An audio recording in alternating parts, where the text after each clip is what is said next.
5. And get going. So we don't have to read all the verbiage anymore, correct? I don't think so. Okay, well, it's not on the agenda, so it will not be read. All right, so we'll call the meeting to order at 7:03.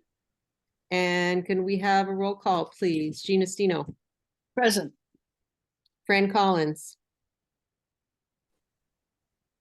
Turn on your mic, Fran. Still present. Thank you. Rob Hillman will be here shortly. Diane Kennedy will be here shortly. Mark Maggi. Present. Mary McGoldrick is present, and May Wheeler. Present. Thank you. I'm sorry you feel like crud. No worries. Thank you. I'm here if you need me. Okay, thank you for logging in. So the first order of business is actually a quick discussion. We'll get into liaison assignments later, but we do need to have a little discussion about who might be taking notes as we search for a secretary. Fran, you can't leave. I gotta sharpen my pencil. There you go. All right, you can take notes then. That's how I'm gonna construe that. So this, and also this may be something that is reorganized once we reach our capacity of 9 members. Fran, would you like to take the minutes? I will take the minutes, but they may be hours. And that's fine because you can always watch the recording. Yeah, good. All right, so thank you very much. So next up is a review of probable articles for special town meeting. And Chris, I believe we should lob that to you.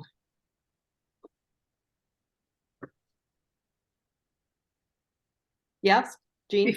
Before we start, what's the probability that we could pay someone to take our minutes? I believe we had a conversation about this. I don't know if it was on or off the record. Chris, do you want to answer that? We have someone who does minutes, but it costs us money. So I just don't have a budget for it. So if you come to me and say, look, we really need someone to take our minutes, I can see what it costs and what we can do.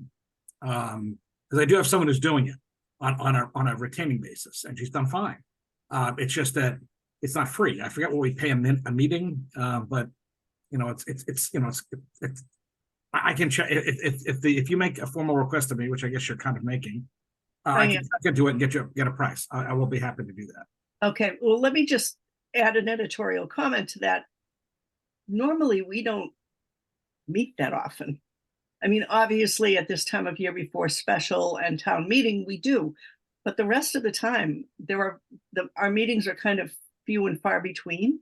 So I don't think that it would add a huge amount of money to the budget. Rob, just to catch you up, we did take a roll call. We're open and just discussing the secretarial duties for the committee at present. If nobody wants to do it, I've done minutes for so many organizations for so long. Mine tend to be very terse. I can do it for through the end of this year if need be. But well, Fran has offered to take notes for this evening. Thank you, Fran. I'll take you up on that. And we have a couple of more slots to fill, so we'll get somebody who we can maybe persuade that our tradition of the newest person on board takes them. That might dissuade them from joining us. But all right, well then we can, if Fran's doing it for tonight, we can table that, fortunately, because there's a lot else to do. Sorry I'm late. I was at another meeting that I actually had to attend live and in person, and drove back to where I could do this. So give me a second to settle. I got an email from Diane, who will be in a couple of minutes. I sent a bunch of stuff to people, and I left the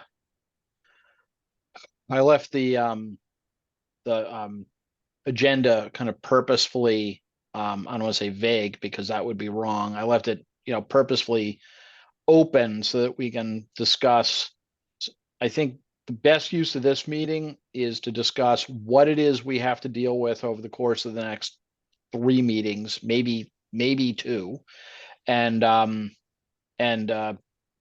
what sorts of things, presentations, resources, any of us feel that we ought to get either individually to look at before coming into meetings or presentations at meetings. I've got plenty of offers from folks to help us with anything that we may want to hear.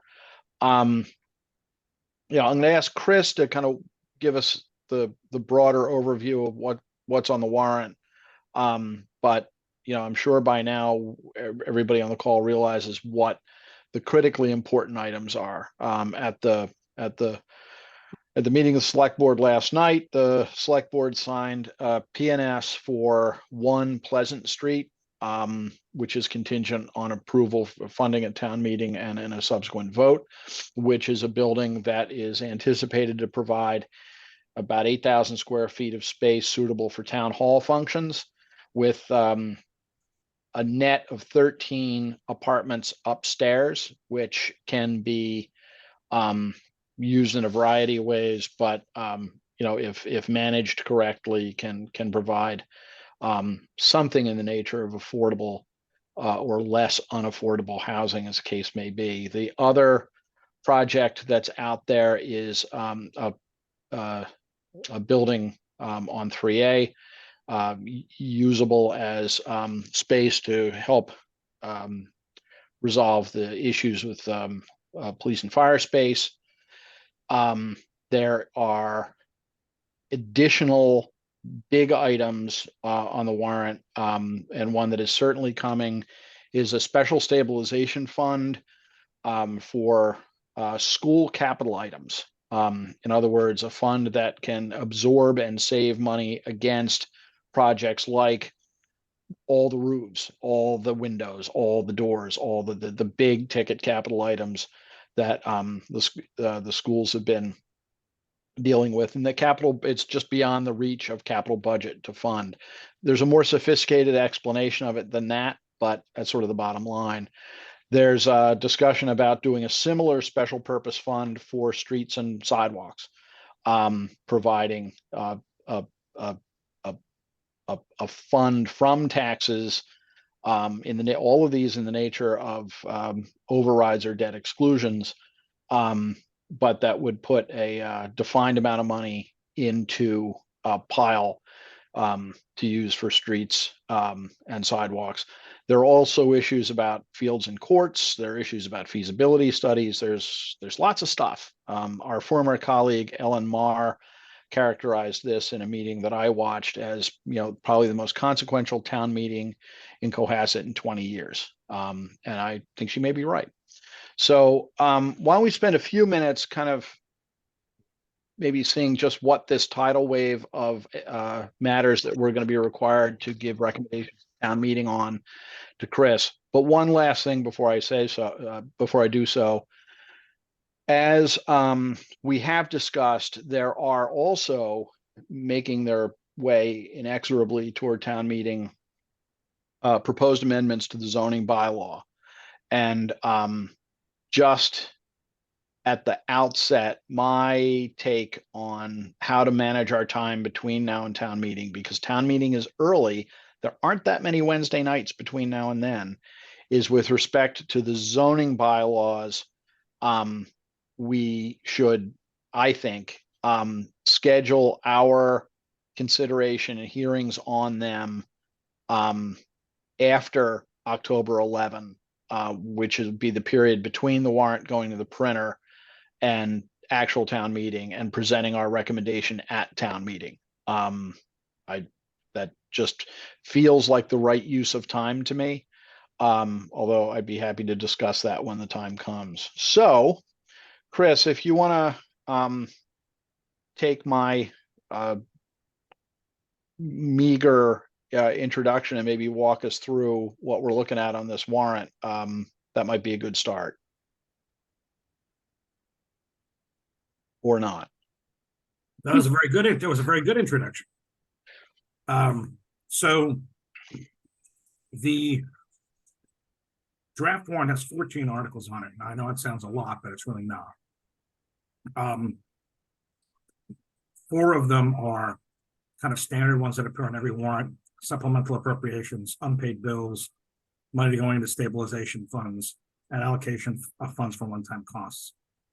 There's going to be a few things in the supplemental appropriations dealing with the RTF. We're having an increasingly challenging time with people and equipment, so we're a little short. We would probably come to the advisory committee, to the reserve fund, for a little bit of a transfer, but I don't really need it right now. So, since we have town meeting, we've had some equipment breakdowns, we've had personnel problems getting CDL drivers. If anybody knows anyone who has a CDL that wants to come to work for us, send them over. I don't think there's any unpaid bills. Last time I talked to Jennifer, there were no unpaid bills. I just leave it on here just in case. And stabilization funds, we might be putting some money. We usually put money into OPEB in the fall, so that's on there for that. One-time costs, we need to transfer money out of free cash into an article to spend on opioid settlement matters. The town has collected about $65,000, if I read the email today right, in opioid settlement money. And unfortunately, there's no clean way to do this, so we have to kind of take it out and put it in an article, and then it has to be spent according to provisions of the settlements, and then we have to report back. But right now, we haven't been able to spend any of it. And it'll be spent on the auspices of Safe Harbor and the guidelines of and the Board of Health, and the Department of Health. And then we have the CPC, which is considering a number of things. They have 2 things they've already voted on. One is money for the Housing Authority for some repair work. I think it's like $77,000 worth of repair work, and then $8,000 for the library or to the Historical Society for preservation of historic records. It's not a lot of money. There'll be 2 more going to the CPC at their next meeting. Then there's the 5 or 6 big articles that we've talked about.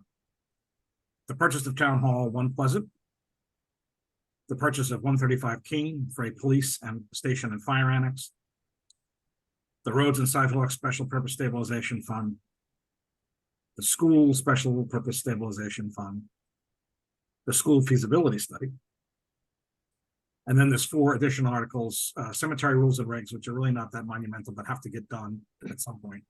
And then some tweaks to the riverfront definition for wetlands, which the Conservation Commission seems to believe is really critical. I still have not completely confirmed that. And then, as Rob pointed out, there's 2 potential zoning articles.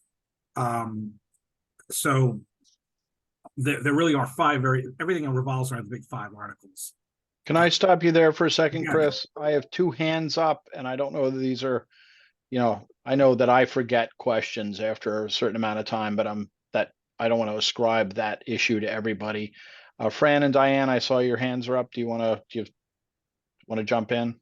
Yeah, what is the opioid settlement? I don't know what that's about. So Fran, I don't know if you're, the whole, I don't know if you followed in the news. There was the We don't have producers a of- newspaper. Yeah, it's the people who made OxyContin and a bunch of other things. I think it was mostly OxyContin. Is that the right? I think I have the drug correct. I think it was Purdue Pharma, right? Which made It was Purdue, and then it was all the distributors, and so there was a big. So the Massachusetts Attorney General was part of a big class action lawsuit against the makers, which was Purdue Pharma, and then all the distributors like CVS and Walgreens and a bunch of others, and then some other companies, for all the addiction that it caused and all the ramifications of it. So Cohasset was allocated, like every other municipality in the state of Massachusetts and pretty much every municipality in the nation, like the tobacco settlement money from like 20 years ago, right? To help deal with the after effects of not only the after effects of the addiction, but to prevent it from in the future. So we're going to be getting, over the course of 20 years, a couple $100,000. It's not life-changing amount of money, but it is money that's going to help with the program that Safe Harbor Classic's doing. And in order to allocate it, we have to also track it. We have to report back annually what we're doing with the money, because we can't just spend it willy-nilly, right? It's fairly broad, but it still has to be spent for purposes related to drug addiction prevention and remediation. So unfortunately, though, the state has set up a mechanism so it would go right into a fund. So what we have to do, Fran, is we have to take it out of free cash, allocate it an equivalent amount of money, stick it to an article, and then manage the spending and report back. So that's what that's about. Does that make sense? Yes, thank you. That's a good Okay. question, and it's most certainly something people are gonna ask, so I'll make sure it's Okay. it's an FAQ on the warrant. That works. I see Diane and Mary.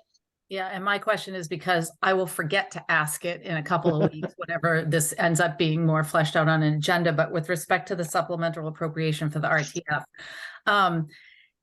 You know, it seems to me that the nature of managing, transfer stations, the management, the operations, the hiring for, et cetera, is really kind of in transition. And I wonder if maybe one of the things we should be talking about as a community is whether to kind of do a quick study or figure out some best practices to see if, what we're doing is right. I mean, we all love going to the dump. That's my social life, but I think the time has come where we need to look at, what this might look like over the next 3 to 5 years in terms of management and operations. Thanks. Well, as you say that, that's exactly something we're talking about internally. So we don't know that we're so small. We're not a market participant, and finding people to do this. I mean, apart from the fact that you're dealing with garbage, let's be honest about it, right? That's what it is. I mean, we call it the RTF, but it's disposal of solid waste, and it's weekend work. So finding people to do that is hard, and to keep people doing it is hard, and the work itself is not easy. And it's probably the most constituent facing job in town, and people rarely go there in a happy mood. And I don't mean that people are always unpleasant, but the poor people there, somebody doesn't have a bag, somebody does this, somebody does that, so it's getting increasingly difficult. Plus, unfortunately, the recycle markets have gone completely sideways, so we're not making money on this anymore. And we're so small, we have to ship everything ourselves. So we have to drive off to these random locations to dump the glass and the cardboard. We do have a contract to haul our stuff to the incinerator, CMS incinerator, the stuff that gets burned. I think we can more and more. Yeah. So I'm going to stop with that and Yeah. just say, yes, this is a conversation we're going to have. I've been complaining about, the fact that I could live in Camden, New Jersey, and people would come and pick up my trash, but I could live in Cohasset, Massachusetts, and heaven forbid. So I don't know, Diane, it would take 30 years of me complaining away. I don't know what that would do. Mary, you had Yeah, just quickly, is there any kind of, I realize it's early days still, but is there a rough draft of just what you described in terms of what's on the warrant? Yes, so I'll have Tracy send that out to all of you. We were working on it today. And there's actually language on these things too. So I'm sorry I don't have it in front of you. I was checking my emails. I don't think Tracy sent it out today. So I will have her send it out to all of you after this meeting, so you'll have the actual language for all these things. Right. And then I did have a chance to watch the capital budget meeting Monday night. They had Brian Joyce come in and talk about roads and sidewalks, and we can talk about that when we get to that part. But was there anything, I couldn't pull up the video from the select board meeting last night. Was there anything substantively different that they added to or took away from the PPT that they produced on the findings of the working group and the select board presentation last night? No. In fact, Gene did a very nice presentation on the working group, the finance piece last night, which I think you all have. Yeah. And then Ellen did a really nice job on the school facilities study of school facilities fund and the school feasibility study. So I think you have all of that now. Okay. With roads, I don't have a PowerPoint for you. There are a lot of materials, and I can talk about that more when we get to it. But that's just math. It's how many roads do you want to get done, and do we want to get on a regular cycle? That's really what the question is on that one. And with the fields and courts, there's a big study. I think you all have that too. There was a presentation on that amount has been reduced significantly, so it's pretty de minimis at this point. It's $4 million. There's a recording, an August 2nd public meeting, that's available to be watched, and it's 4 projects, which I could talk about more if you'd like. So I think where you left off, Chris, was you were about to go into an overview of the big 4/5 matters that are going to be in front of us at town meeting. I'll walk through them backwards, I guess. Okay. The school feasibility study is about $400,000. Again, I think Ellen's PowerPoint described it, which I think you all have. It's going to do better justice than I. And basically, it's work that needs to be done to assess the town's needs. And it's a first phase. It's not a last phase, but all the information in it will be usable for any, if we get accepted to MSBA, it's just going to jumpstart the process. It's not going to have to be replicated. It's not the $1.5 million thing that was kicked around last year. Now, $400,000 is not nothing. It's a lot of money. At the same time, it's targeted in a way, and again, Ellen's PowerPoint has the specifics that will start a conversation, start getting data that'll be very helpful as the community considers next steps with the middle school and high school, and eventually other facilities. I can answer questions, I guess, but that will be a separate article on the warrant. I see Mary. Mary, yeah. Yeah, so I'm confused because this isn't part of these monies are not part of the recommendations and reports. So this is just being funded in a separate bucket as a one-time cost, or how's that being done? Yeah, it would be, yes, and it'll be a separate warrant. Instead of being rolled into others, it'll be a separate warrant article so it's clear. This conversation began last spring, if you all remember, and so this is just the next step in it, and it'll most likely be funded through free cash with available free cash. Okay, that was my question. Thank you.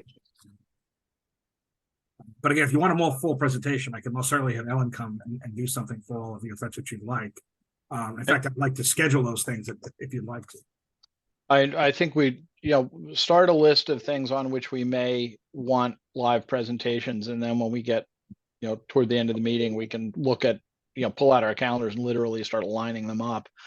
I watched the select board meetings or chunks of it from last night. I did see Ellen's presentation on exactly this.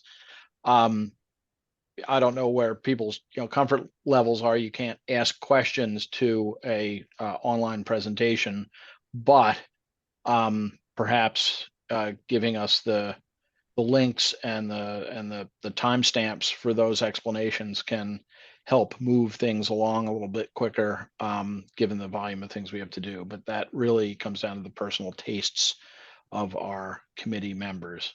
Diane.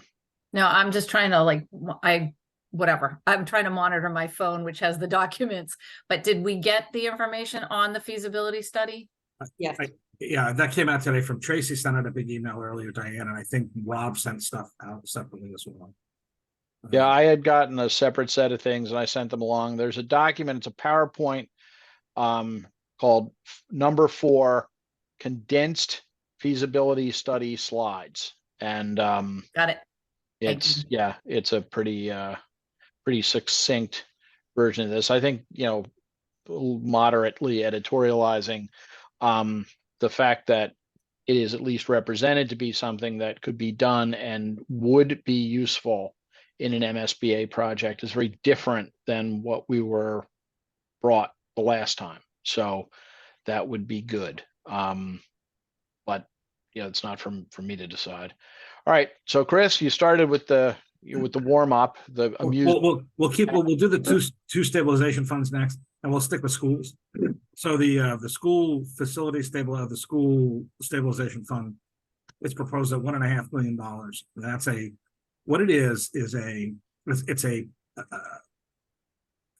exclusion from Prop 2.5 that has to go to the voters, and then the fund has to annually be reset by the select board. And there's a stabilization fund policy that's also been circulated or being circulated that will be adopted to manage the fund. So the money would be dedicated to the school facilities, in roofs, windows, big stuff. It would go, and spending on it would go through the regular town meeting process. It would go to the capital budget committee, it would come through you folks, and then we could vote it on at town meeting. It would require a 2/3 vote to come out of the stabilization fund like any other stabilization fund. What was the dollar amount again, please, Chris? $1,500,000. 1,500,000, yeah. That said, what it is it's a debt exclusion, so it's an increase in taxes. There's a separate presentation which Rob has. I don't know if Rob wants to run that later. Do you have Jean's presentation on the school stabilization fund? No, on the long-term financial planning. I have that PowerPoint, yes, and I distributed it. I'm going to make allusions to that because there's data in that covers all of this. So, well, can I add something, Chris? Sure. just so people understand what they're listening to, is that this PowerPoint is a summary of a much more substantial document that's going to be released soon. Like, Hopefully tomorrow. So hopefully, Yeah. the four of you will get it tomorrow to look at in a nice, pretty version. Then you'll give it a blessing, and we'll release it publicly. so the working group, which was the chairs of 4 committees plus staff, which missed the opportunity to have the best committee name ever and refer to itself as the Gang of 4. But you can't have everything. But that aside, it was a long series of meetings in which we tried to identify the relevant data, and then staff, Jen and Chris and others, pulled things together so that, in an effort. Now you'll see it tomorrow, and I hope you like it, because it's a genuine effort to get the sort of the transparency everybody talks about in concrete form. There's loads of data in there. There's loads of historical data in Cohasset. There's loads of comparative data with other relevant towns. The towns were picked for substantive reasons. They weren't cherry picked. There's a real recognition of trying to compare apples with apples, and to not just make the case, but give anybody who is willing to to do a little work the ability to get in there and make informed decisions. There's a executive summary up front for the people who would look at this and say, TLDR, too long, didn't read. But for the folks who really want to get into it, I'm very pleased with it, and I'm very, very grateful to the other members of the committee, and particularly the staff who did some really good work on it. That said, that's just a teaser, available on Amazon tomorrow. But just so as a group, that there is a lot of good data to follow, and that by the time we are considering this, we will all have had the opportunity to go through that. And just one last thing, and then I'll stop talking. But for now, I would urge members of the committee who have specific questions or anything, but particularly areas that you want to know more about, to reach out and get those answered without necessarily waiting for a meeting. If those things are previewed, the people who are giving the presentations can have an understanding of what kinds of things that aren't available are of interest to people. And we also don't have the kinds of meetings that go on for hours and hours and hours because everything's new. So I know, this is kind of just a general comment to best use the time we have. Let me know and I'll connect you with a staff member, but and then we'll answer the question within the group so everybody has the benefit of it. But the people who are making the presentations can be prepared for those questions. Just an editorial comment. I have Mary and then I have Jean. Yes, so if Jean's comment relates to what you said, Rob, let's do that first, because I was focusing back on what Chris said. Jean? I'm just curious who the gang members were. Oh, it was the chair of the select board, the chair of capital budget, the chair of advisory, and the chair of the school committee. Right. Which, really, you can draw your own conclusions, but I thought those were, modesty prevents me, but 3 of those were excellent picks. So, and they were good. It was a good group to work with. I'm happy to say in a public meeting that I really enjoyed is maybe a bit of a stretch in the direction of perjury, but I felt like they were good, productive meetings, and everybody is pulling in the same direction. So, that said, Chris, I will, after you kind of give the overview, maybe I'll walk through those slides because I can speak to some of them, and then people can, I think, with the purpose of people saying, hey, I want to know more about that. I want to know more about this. And Jennifer's on the call, so there are probably some technical questions, and Chris, no slight there, that we can address right away. But carry on, Chris. I know I would answer Mary's question first because I know she had a question going back to. Oh, I'm sorry. Yes, quite. so we were talking just about the stabilization funds first. So just to clarify, the two real estate purchases are debt exclusion override votes. Correct, and they're timed, so Right, so they'll wean off, much like our Deer Hill debt is about to go away next year. The Correct. stabilization funds have to be voted on every year by the select board, but they don't go away. what they're voted on once, like a debt exclusion. But aren't they voted on if they're gonna be increased by 2.5%? Yes, the select board would control that element of it. Also, Go ahead. I'm sorry, I think it's relevant. I believe, subject to correction, that a select board could terminate those funds. Yeah, yes, that's So correct. they're permanent in the sense that, well, they're differently permanent than, say, a regular override vote. It's a slightly different animal. Practically, is it permanent? Yeah, I think so. But I'm sorry, Chris, was I wrong? No, you're correct. So right. they're used by other communities. We've never used them before. They've always been part of the Prop 2.5. I don't know if they've always been part of it, but they're part of the Prop 2.5 world. That we just haven't used them before. A lot of communities are starting to use them. And there's a number of communities on the Cape that have used them, and some other locations. So, but they, as Rob said, so with a debt exclusion, the numbers kind of peak and then they come down, right? So and you don't see the expenses right away, because if you're building a building, you don't pay it all at once. You pay it over time. So the cost will ramp up. You put things into short-term borrowing for a year or two. I mean, Jennifer can go through all the details if you'd like. And then they start coming down, because if you use a level principal payment, unlike a mortgage, which is generally steady over time, it's higher. And then as the principal drops, the interest drops much more quickly, because you're paying principal up front, not just principal at the end. With debt exclusion funds, as Rob said, they're there, and that you're generating $1.5 million or whatever the amount is every year, with the ability to go up 2.5% a year, just like board wants. But it can also reduce the amount, and once it reduces the amount, that's the new ceiling. So let's say it's $1.5 million fund, they bring it down to $1 million. It never goes back up to $1.5 million. It's at $1 million, and then it can be further reduced. But it can also be increased by up to 2.5% a year. That's the allowable amount. But as I said, any money coming out of that fund still has to go through the regular town meeting process. It has to go through the regular committee votes, and then it has to be voted on at town meeting, like any other kind of money that comes out of a stabilization fund. And then, as I understand it as well, unlike a general override, those funds can never be used for anything else. Correct. That's the other benefit to them. They are limited in use.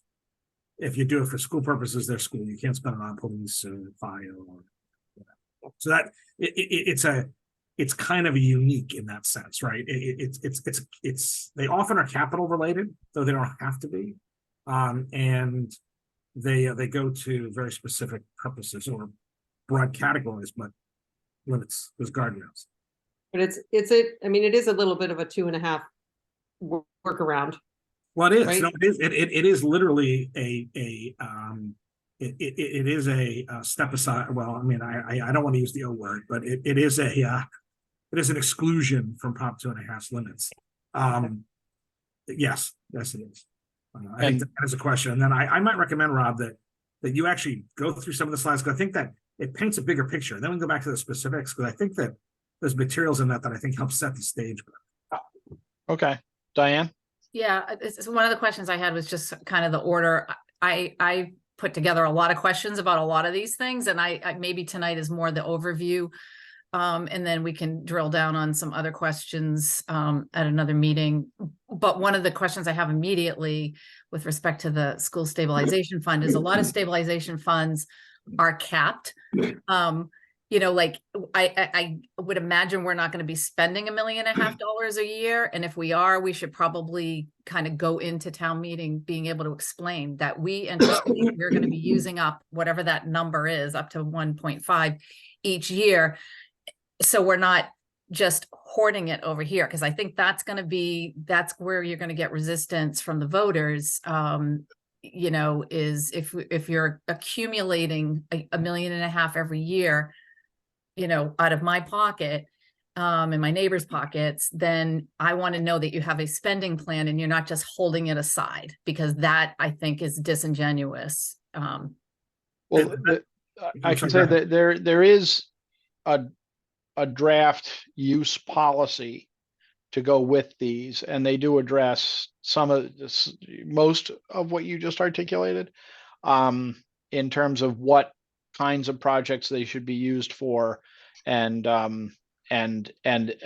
specifically demanding a rolling 3 to 5 year plan for their use. So yeah, that's been anticipated. I think Ellen said in a public in the meeting the other night that, you know, there is no world in which the capital collection of major projects that are associated with our 3 school buildings, you know, is not going to be able to absorb that amount in an intelligent and prudent way.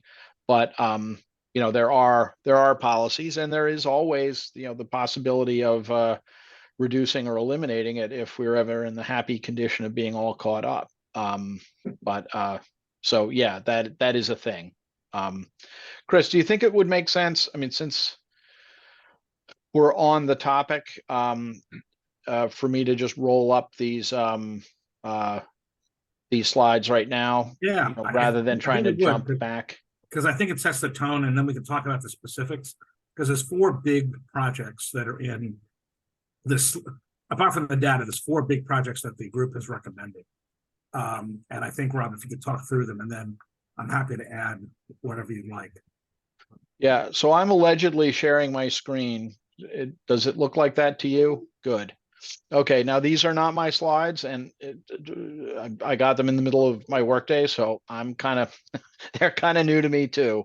But so these were the 4, as we discussed, the 4, you know, major capital challenges. There are other capital challenges, but when it came down to defining the fields and courts concept is, you know, maybe 5 or maybe 4A, but in terms of core kind of government function, also there's a whole other issue with how that could be financed in different ways.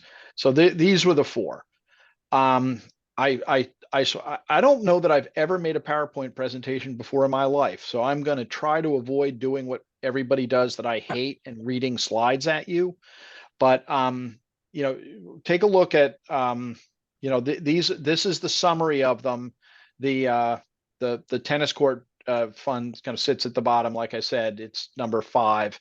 But there was an effort made in the group to be as transparent as possible about what these things would cost individuals, strike that, households, what it would cost individually, not just in the aggregate. There was a discussion about whether to tie any of these things, and the conclusion was no, that's not something that people wanted to do. What these slides do not do, I think expressly enough, is that they're based on $1 million median home assessed price. I think one of the things that people need to understand is that for a lot of us, the delta between what the local real estate community tells us our house is worth and what it is on the books at town hall as actually, well, as being assessed at, are 2 very different numbers. So these numbers are based on the actual median assessed value is a shade under $1 million, but $1 million is so round that it seemed justified. But you know, for example, I mean, in my own case, I mean, it's a matter of public record. I'd be under this number, and I think we will emphasize to people. And in fact, I think at some point there'll be a clickable button on the town website that will take you right to, that will let you calculate how it will relate to your property, so you can have perfect the best achievable transparency as to what it would cost you. The projects, just very, very briefly, the 135 King Street, a lot of that cost is making it suitable for a public safety building. Public safety buildings have certain unique needs. I think we can get a presentation on those if you're concerned about it, about the details. But I mean, some of them are pretty obvious, and the retrofit will cost more. The actual cost of the building is a good deal less than the overall cost of the project for those reasons. One Pleasant Street, which I walk past twice a day with my dog, is provides 8,000 square feet on the first floor plus units upstairs. Both of these things were matters that were presented to the town recently. These are projects of opportunity rather than of the kind of careful planning that you would ordinarily ask for in connection with capital projects this magnitude. But as the old saw goes, they ain't making any more real estate in Cohasset. So they got, our group was actually working before these things came in. We were fortunate to be kind of in the hot seat, ready to assess them, when they were presented. And they're very suitable on a whole bunch of levels, not the least of which is that putting Town Hall at One Pleasant puts a predictable, 8:30 to 5 p.m. business there. So that it's actually, for the neighbors, it's a fairly low intensity use. And in the evenings, on the weekends, that all provides, some much needed parking for the downtown businesses, which have gotten marvelously busy. The space is suitable. And one of the other important consideration points is that if the town of Cohasset were to decide to build that building from scratch, the construction cost as a public building would be a multiple of what it costs to buy. This happenstance and basically it's a happenstance based on a downturn in the commercial real estate business. Maybe, I mean, the owner, the developer is selling it to us for reasons known but to the developer, but it is a genuine and unique opportunity, or so we thought. The school stabilization fund, is as Chris described it, and as we discussed it with Diane. The idea here is to address, a widely held perception that there are, in aging buildings, there is an ongoing capital drag that just isn't being adequately serviced through the available funds from the Capital Stabilization Fund, which, as we all know, if we've been sentient in the Capital Budget Committee's presence, hasn't grown in 10 years. And from its the annual funding's been about $1.9 million a year, which buys a little bit less every year. That's been bridged with free cash, but there is a perception that creating this fund solves a perennial problem. Similarly, roads and sidewalks, we all saw at a town meeting, or perhaps 2 town meetings ago, discussions about roads and sidewalk repairs. I think I was on this committee, or it was just before I got on this committee, that roads got folded into capital budget, which was something that the advisory committee was all for, particularly my predecessor, John Chapman, because roads are a capital asset. So why shouldn't capital budget be in that sort of umbrella? The problem was that capital budget didn't get any more money other than the Chapter 90 road funds. So again, it created an inability to respond to these things in ways that this fund might provide. These are all things I just said to you, so I promised I wouldn't read the slides. I'd recite them before you saw them, so you can criticize me for that later. This is Fields and Rec. This is, it'd be another freestanding ask for the taxpayers. There is a proposal to ask the nice people at CPC to fund a portion of it, because it is a CPC eligible project. It's also, I'll leave this to people with more knowledge, but the portion of the town hall that involves housing is also potentially eligible for CPC funds, but I don't think that that is embedded in these assumptions. Property assessments, again, I previewed this for you. Not what Zillow says, so true. Diane, did you want to jump in now or?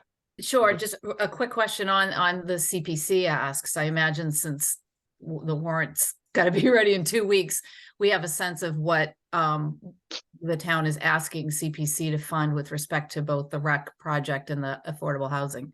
That's a Chris question. Chris, what do you got? You want to talk about it now? So we're going to be Why not? we're asking for we're going to ask for the full 4 million for the parks. Or probably, I'd say we're going to look for 1.3 million on the, that's $100,000 a unit for each of the 13 units for the affordable housing. And Chris, on the, just because I can't remember the charter for the Affordable Housing Trust, but with that, let's assume they approve that commitment of $1.3 million towards the One Pleasant. Would that lock us into those units as capital A affordable, and or, you know, what would the parameters be for the town to make decisions on the, you know, below market rentals or whatever? So the plan is the plan all along has been to dedicate 4 of them as meeting state requirements, which makes all 13 eligible. We can talk more about this when we get to the project, but and then the other 9, the goal is to make them what we call workforce housing.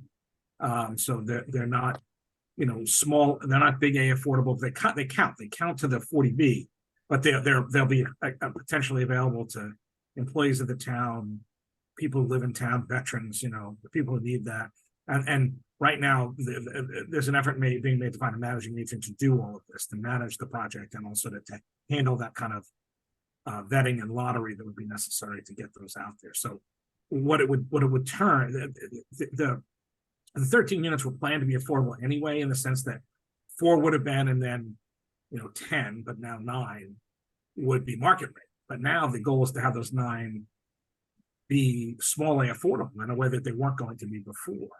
And to get to make them workforce housing eligible. There'll be more of a conversation about that going forward, but we're having, I had Michelle Leary and I had a big call with Paul Kearse today, who's the chair of the steering committee, and he's been helping and plug us into various places. We've been talking, Michelle's been making a lot of phone calls too, and we're confident that over the next, you know, couple of months, we'll have a path laid out to really get that together. So hopefully by, you know, if everything's approved, we'll be able to get that going for the new year.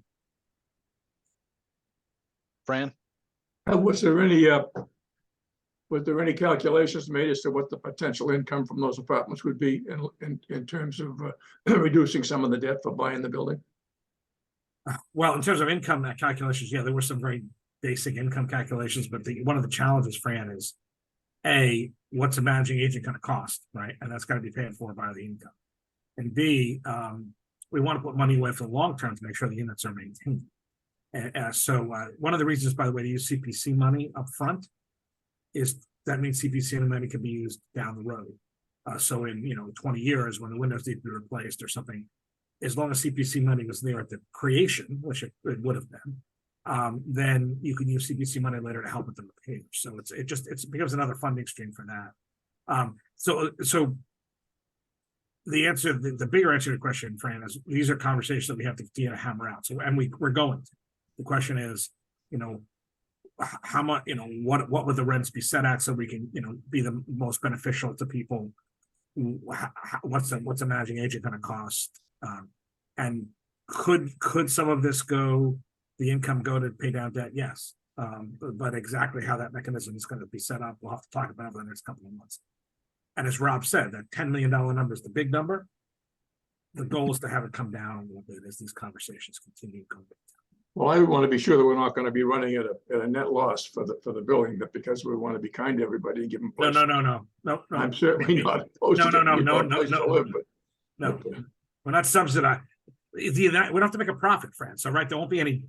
So we have it's a unique opportunity to have below full market rents for people who need it in town, without really compromising it economically, because we're going to be able to pay for the maintenance of the building itself, the big building, the roof and the walls. Exactly.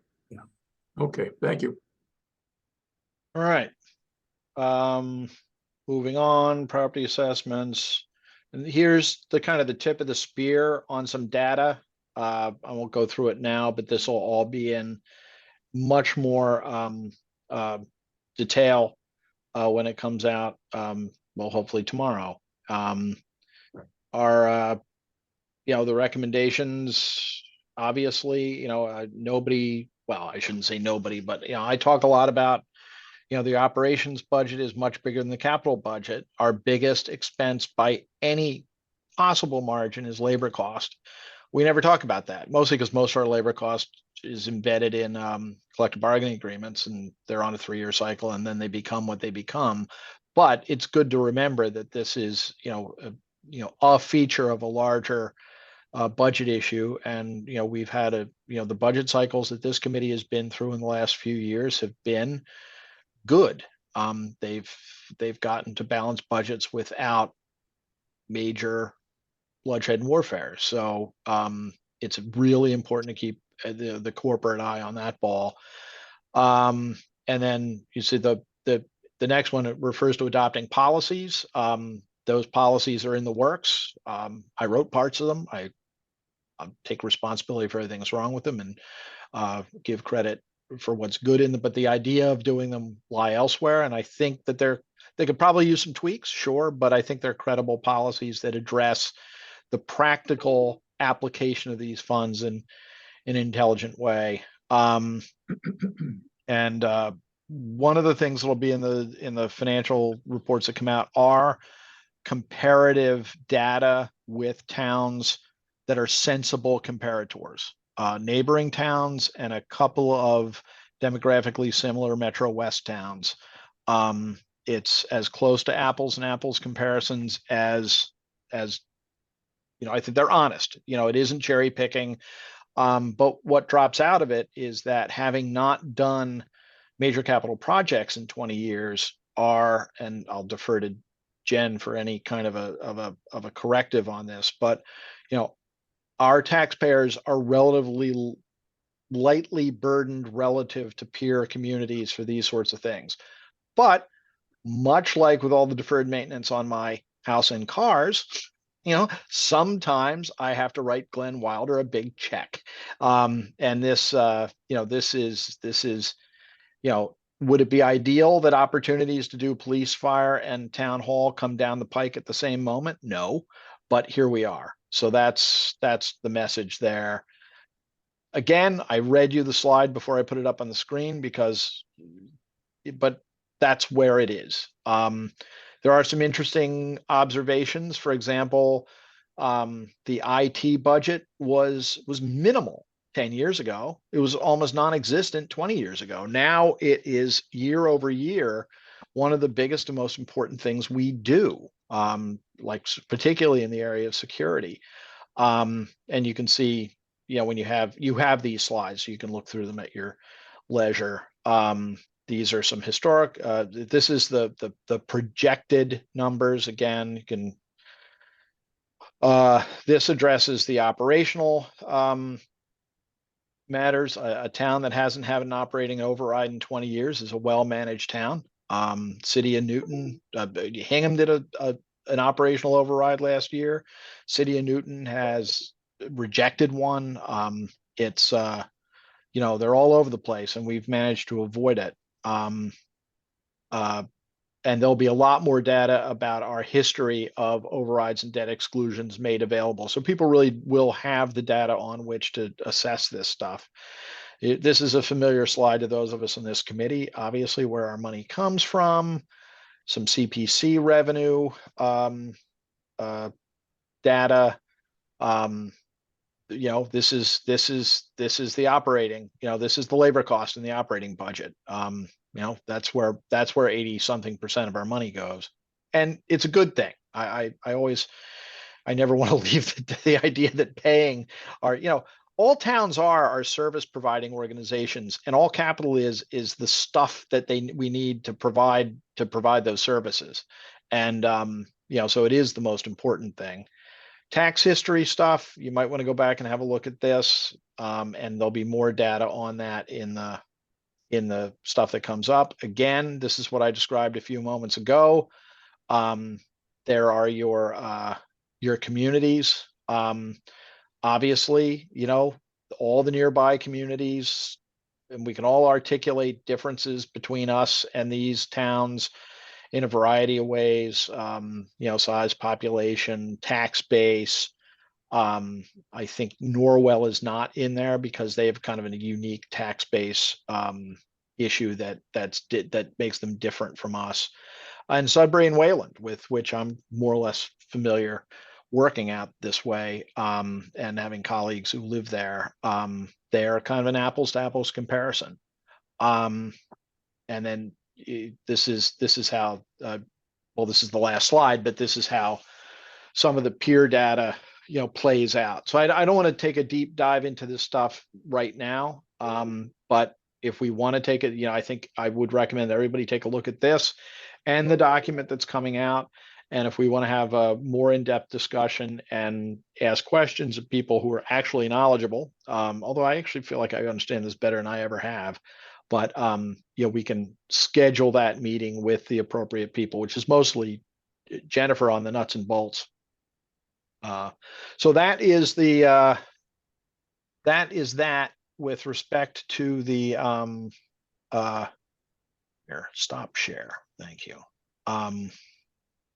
You know, that's the rundown of the you know, what that committee has done and what will be, you know, trying to capture all of this in a way that is responsible to the voters who have to make the decision. And for those of us, those who support it, you know, some facts on which, or frankly, those who don't, some facts, you know, on which to base, you know, discussions. Fran, your hand is still up. Yes, what was that CPA? I missed that. What's that? It's community preservation, but that I had to ask that question too, and maybe we should spell it out a little bit better in the slide. It's Community Preservation Act money. That's It's what I the- thought, but I thought it might have been some other an acronym was. No, trust Okay. me, if there was another set of letters that would give us money, I'd be all for it, but I'm afraid that's the same one. Okay, thank you. Anyone else? Okay, so I'm gonna go back to I'll work. So the school, Yeah. you've not got an overview, right, of what the big asks are. The school fees, I'm sorry, the school stabilization fund is $1.5 million a year. And as Rob said, there's a policy being enacted. There's also been a very intense effort between the schools and facilities to hammer out a list of projects. And you know, using the data that's already been created, including the AI3 list that was done for the MSBA application last year, but updated. And there's a comprehensive list the school committee has, they're going to bless, and that'll all be available in public. Like, here are the projects. You noticed on one of the slides that it showed the gap between what's available and what's needed in the next 5 years of the capital plan. The big spike was school roofs. There needs to be replacements of the roofs on Osgood and Deer Hill and the middle school, high school. And they're not all going to happen at once, but that's where they are tagged out now. And I think they're $10 million when you add them all in. And so that alone would be 6 years of this school stabilization fund, right? There's going to be plenty to spend that money on. And as Diane was asking before, yes, some money can be set aside so that you can pay cash instead of debt. So you can, maybe save for a few years and then pay for the whole roof, of one of the buildings at one time. So that's that. And again, remember, anything that comes out of this fund has to go through the regular process. So it's not like the schools could just spend the money, right? It has to go through the regular course of town meeting. Diane, looks like Go ahead. Sorry. No, I just think one of the things that would be helpful, even in a very broad stroke kind of way, is to give us sort of the 5-year operating budget snapshot projections, including some new growth, because the word prudent, I think I wrote the first budget message, and I definitely remember using that word and using it because it doesn't hold you to anything. But I think, you know, if the community had a sense that the operating budget is going to be pretty stable, that we're not looking at major spikes. We recognize that there's operational issues, I think, that are going to change and alter, with RTF being one of them, over the next number of years. And those things should be able to be within that 5-year budget projection. But I just think being able to set the stage with the operating budget, we're not really looking for an operating budget override.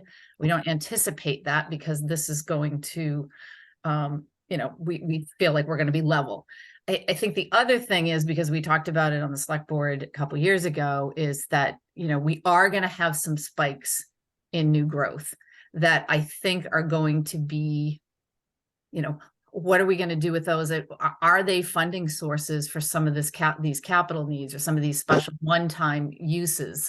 So that we look at a new growth line that's pretty steady across the board, as we usually budget. But we know that there's certain developments that are going to come online and dump a whole bunch of money into the budget, 1 year or 2 years.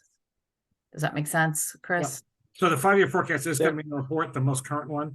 That's going to show, really limited growth. Obviously, the reality is we really have to have an operating budget that increases 2.5 to 3.5% a year just to meet, the staff contracts, collective bargaining agreements, expenses for pensions and medical. That's without increasing staff. And we try to get there. And the forecast will never show that, but it'll always say that in the out years we're going to grow 1% or 1.5% or 2%. That's really never enough. But we always find it. We always make it work. In recent years, that's come, and I don't want to go too deep diving into this, but some of it is because we've saved on medical. Well, that's not happening right now, right? So some years we've saved on pension. That's not happening right now. So in other years, maybe we get a little spike in revenue and the excise tax or something, right? I do think we're going to try to use the new growth such as it comes in to stabilize the needs of the schools in town, and not just absorb it all at once, right? I also, this last year wasn't as big as we had hoped, right? It actually came down a little bit. That was like a post-pandemic kind of little squeeze. So we haven't seen the numbers yet, Diane, for that will effectively impact us next year, because we already budgeted at 450, and I'm pretty confident we're going to get to that. But I don't know what the number is. Mary Quill is working very hard, and we will have a number, and we expect that this year and next year to see some of that. Now, one thing to realize is that One Pleasant will come off the new growth. I wasn't counting on that for a monstrous amount of money. That said, it was real. That's a multi-million-dollar project. And it's going to come off the new growth potential for the future. Just to realize, I mean, that's the only downside of this. In terms of tax impact, it's not going to have any tax impact on the overall, because the town's value is so high. But in terms of that little spike of new growth, that won't be there anymore for that project. That said, Carson Harbor Partners, I'm hoping they're going to get every dollar they want for those those nice, beautiful units that are being built. There's another project, the 390 is finishing. And as everyone sees, there's little pop-up projects that are happening here and there, and those all add up, right? If a unit here, 2 units there, a nice home on Jerusalem Road, all matters. But again, the 5 forecast is going to be in that report, the most current.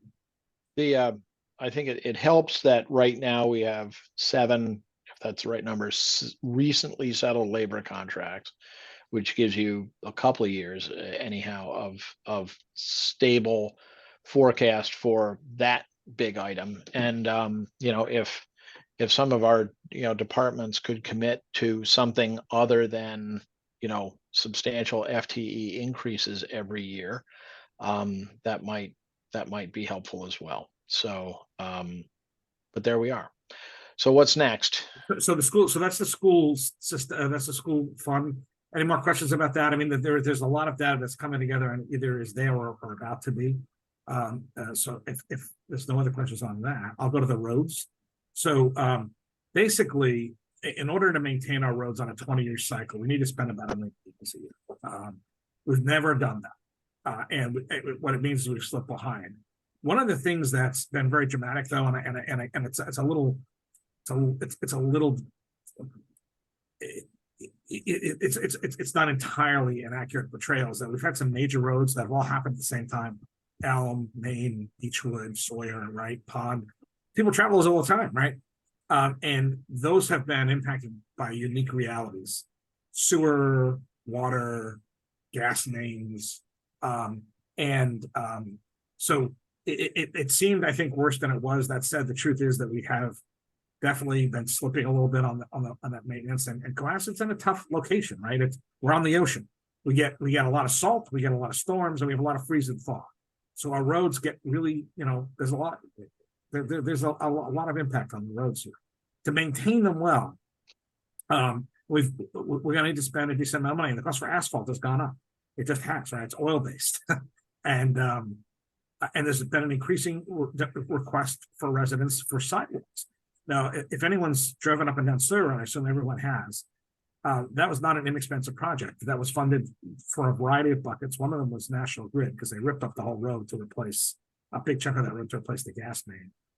And then we ended up putting some extra money that we had left over from the Cook Estates project to add that little piece of sidewalk that did not exist to 3A. That's one of the first pieces of new sidewalk that's been built in a long time. And it really looks nice. And by the way, it's the main route to school, right? The Sawyer Street is how you get to Deer Hill and Osgood. So that road looks good. The sidewalks look good. The street looks good. Pond Street is on the list to be improved. Elm Street's being paved, I think, next week. We're going to do the work on the first phase of work on that. And then Beechwood, post water main replacement and gas main replacement. That's been patched, and I think the full repairs come in next spring. That said, there's been talk about adding sidewalks on King, and also on that little stretch of pond that's on the other side of 3A, so kids can walk across the street.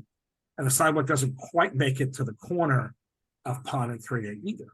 So there's areas that are being looked at to add sidewalks, and sidewalks, unfortunately, are more expensive than you think they are, because you can't just put a piece of equipment on the street and do it. It has to be done by hand. It's handwork.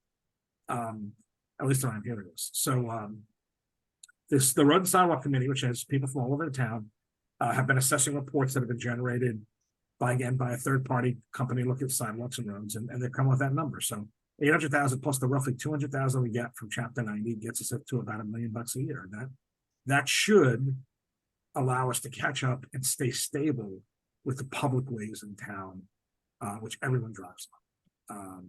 That's the roads and side. Diane. Surprise, surprise. I have some questions.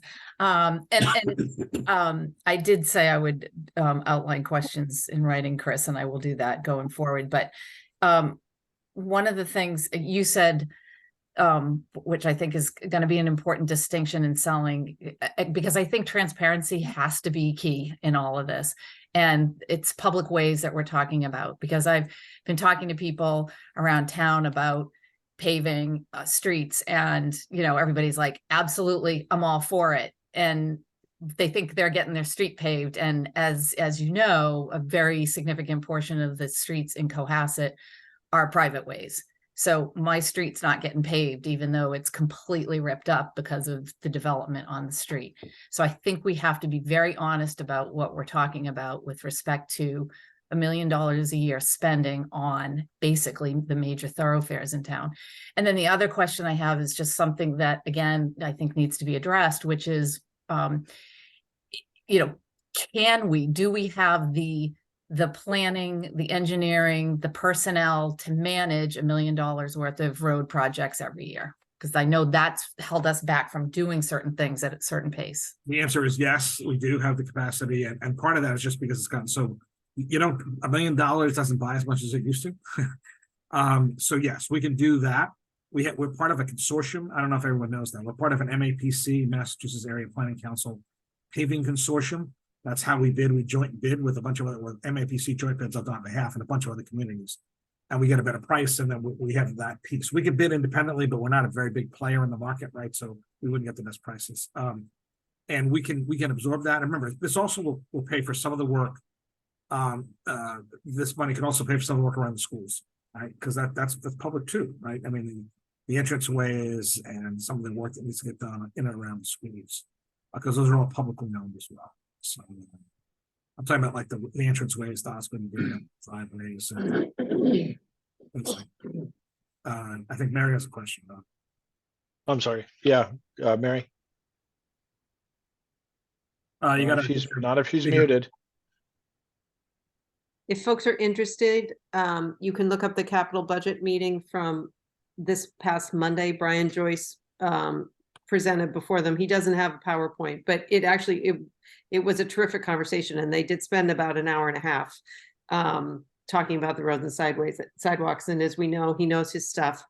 So I don't know, Rob, if you want to have him come speak to us, but you can get most of your question answered if you watch that video. I think there's a lot of sense in that, where these staff members have appeared, and, I mean, at least even maybe just sharpening our questions. I plan to take a look at that as well. But then again, I have no life. So I listen to committee meetings in my car as I drive back and forth to work. You have to know, Diane, you have to know what the rascals are up to, including when you were one of the rascals. So. I was just going to say, do you go on vacation and watch the, Boulder City Council meetings? Guilty. Fair enough.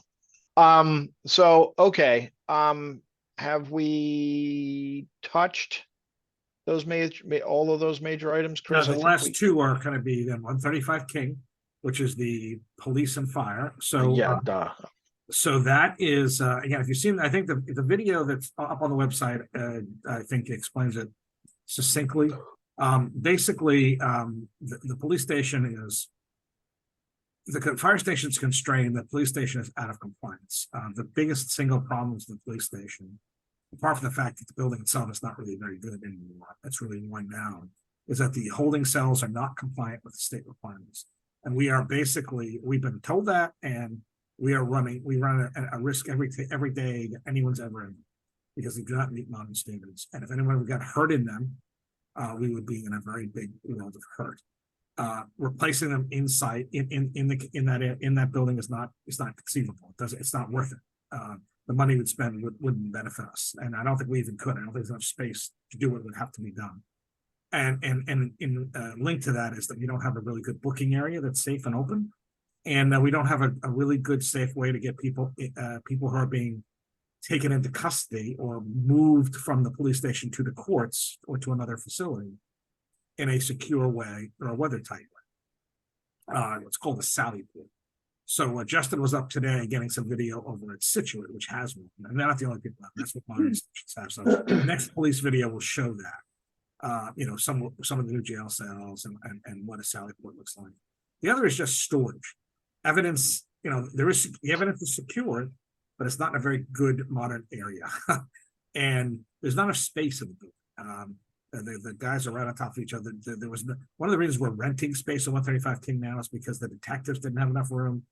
And so they're up there now, and there's actually a place to interrogate people up, bring people in for questioning. I don't mean this is not like, they're in chains attached to the table, but people have to be brought in, whether they're making a complaint or whatever. And now there's safe space and quiet space to do that now at 135 King. So the police station really needs to be modernized and upgraded. Also, being on 3A allows them to be more responsive. It's a more centrally located place. It just is, and they can get to places better. Not the police department. I mean, the cruisers are often in motion. That said, if they're dispatching out of 135 King, they're closer to every place. They're closer to Beechwood. They're closer. They can get in and out of town and move around quickly. The other aspect of this is that we could put an annex potentially up there for fire with probably 2 bays with an engine and an ambulance, which would allow for a better distribution of our assets. Again, at this point, it's really a daytime thing, but we're going to have an ongoing, Chief Dockery and I and others will have an ongoing conversation about how to staff that going forward. Because we have to look at things a little bit differently. We don't necessarily need people 24 hours on 3A, but we definitely need them during the daytime. That's where the calls are. Our call volume, we can show the time if you'd like to see it. It's really 7 a.m. to 6 p.m. is 75% of our calls are 7 a.m. to 6 p.m. They just are. Monday through Saturday, Sunday through Saturday, it's all week. With most of the calls coming Monday through Friday, but even on weekends, that's where the calls come in. Not that there aren't calls in the middle of the night. That's why you have a 24-hour station. That's at most of them. And if we ever ran a second ambulance, the most logical time to do it is during the day. That's where, that's where Evoke is. That's where Sunrise is. That's where people get into accidents if they're going to get into a car accident, right? That's where people come into town. That's where Shaw's is. That's where Stop and Shop is. That's where the people who come into town are typically along that 3A stretch. The other benefit of this is that it frees up space at Elm Street to allow the fire department to expand its headquarters. That's where it will remain. It needs more bunk space, particularly when we finally have women again, which I sincerely hope we have female firefighters again. We actually have female police officers again, which is very exciting, but we don't have any female firefighters. So I'm hoping for the day when we do. Right now we don't, so they don't have to worry about it. But at some point they're going to need to think about that again. And also there's not area for decontamination space. You come back from a fire, right? All the gear needs to be cleaned. Now, we do have equipment that cleans the gear. It's in the basement. It's not the best location for stuff, but it's all they have, right? And so having that stuff upstairs or a level would be great. And you have to decontaminate the other equipment too. They can wash the turnout gear and stuff. They have to clean the other equipment too. They should have an area where it's contained, where you're not just making something else dirty when you clean off the stuff from the fire. Another thing we dealt with a few years ago was medical storage. And they've improvised. So that was in the basement too. And the state said, you can't store your medical supplies in the basement. It's not okay. So we put it upstairs. We created a new closet that's secure. But the ambulances are basically mobile emergency rooms, and they have very expensive equipment in them, and they have all kinds of medicines. And they need to be secure, and they need to be climate controlled to some extent.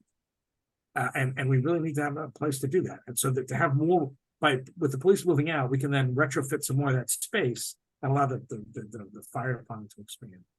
And as a side benefit, by the way, we're also looking at possibly putting the facilities department in the bays in the back. The police bays. I don't mean the fire bays. The fire department couldn't use those little ones where they used to put cars and they used to put the motorcycles. The facilities. This is not a primary driver of this, by the way. It's just a secondary positive effect. The facility says no wheel home. They can actually move out of the basement of Deer Hill where they store stuff. And they can actually maybe do some work there, but that's a secondary effect. It's not a primary effect of this. Questions? Mary? Are there funds allocated somewhere within these plans to update and for the expansion for the fire personnel and rooms, and essentially to move into the police side of the building? Yeah, so the plan is that this is basically 80% of this money would retrofit the buildings. 20% would be to purchase the actual space. I don't have the exact breakdown right now, but it's $2-ish million, $2 million plus to buy the land, which is a 1.7 acre site, I believe. And the building has, I want to say 14,000 square feet, though. It would be retrofitted. It's on a couple of floors.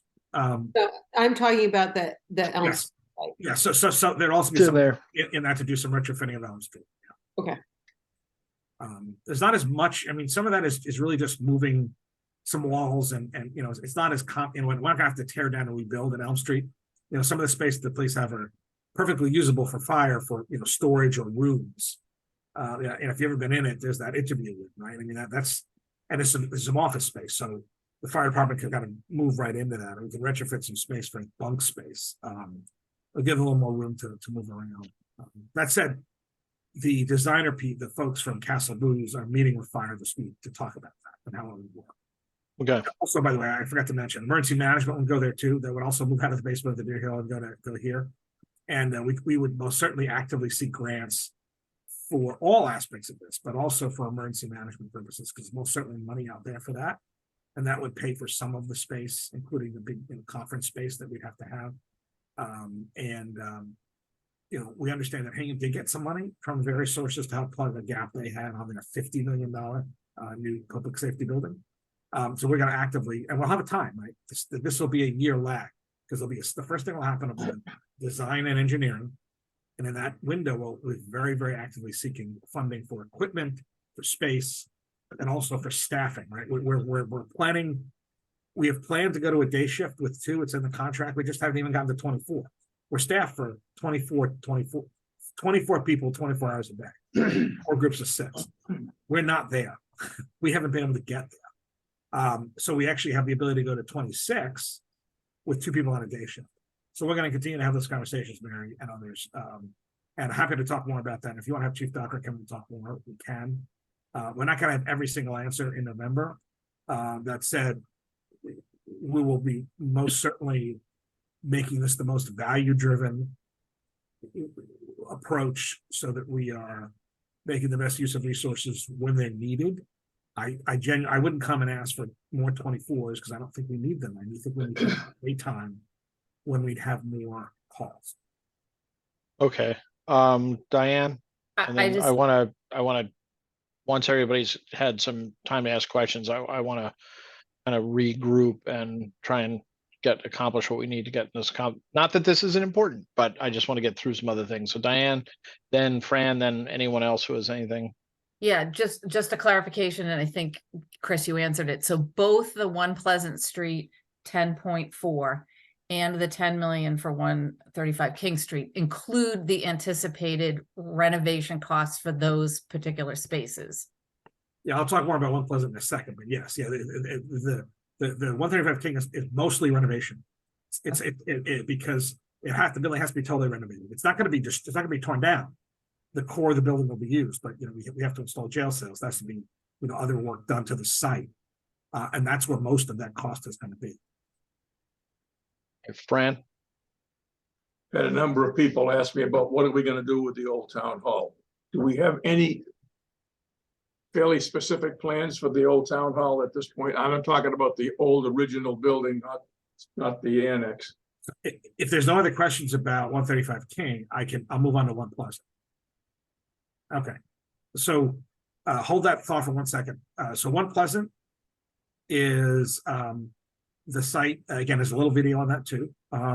It's just across the train tracks from the Sasha Art Center. It was a building before, but it was all commercial.